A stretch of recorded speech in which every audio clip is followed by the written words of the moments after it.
ให้พี่ใช้ลิ้นเคี้ยวฟันให้ถึงใจหนูจะยอมเจ็บให้พี่ได้อิ่มทุกครั้งไปถ้าหนูจะตายก็ยอมพลีกายให้สื่อพี่เขาบอกว่าพี่เป็นเสื้อผู้หญิงรักไม่จริงแล้วชอบเพียทิ้งแต่ว่าหนูก็อยากจะรู้พี่เจ้าชู้มากมายแค่ไหนอยากเอาตัวเข้าไปให้พี่ได้ชิมเสื้อมีลายหนูยอมตายแต่ปากเสือให้แร่เนื้อทาหรือหนูก็ยอมเป็นได้แค่เหยื่อให้เสืออย่างพี่หนูก็พร้อมถ้าพี่ยอมเดี๋ยวหนูไปลิ้มลอง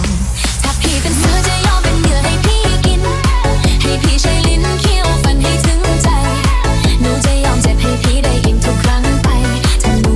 จะตายก็ยอมพลีกายให้เสืออย่างพี่เสือมีลายหนูยอมตายใต้ปากเสือให้แร่เนื้อทากลึงหนูก็ยอมเป็นได้แค่เหยื่อให้เสืออย่างพี่หนูก็พร้อมถ้าพี่ยอมเดี๋ยวหนูไปให้ลิ้มลองถ้าพี่เป็นเสือจะยอมเป็นเหยื่อให้พี่กิน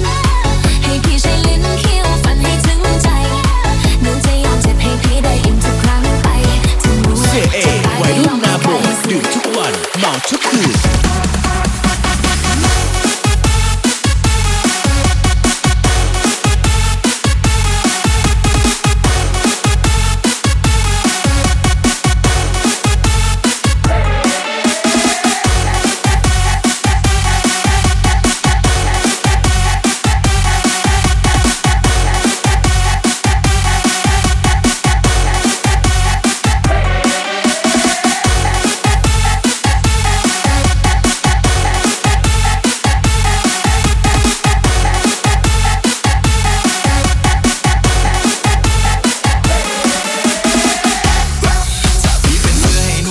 จะเชือดก่อนชิมเรากินให้อิ่มมาแม่เยอะสาวๆให้พี่ได้เข้าไปลองเนื้อหวานอย่าอ่อนพี่เสืออย่างดี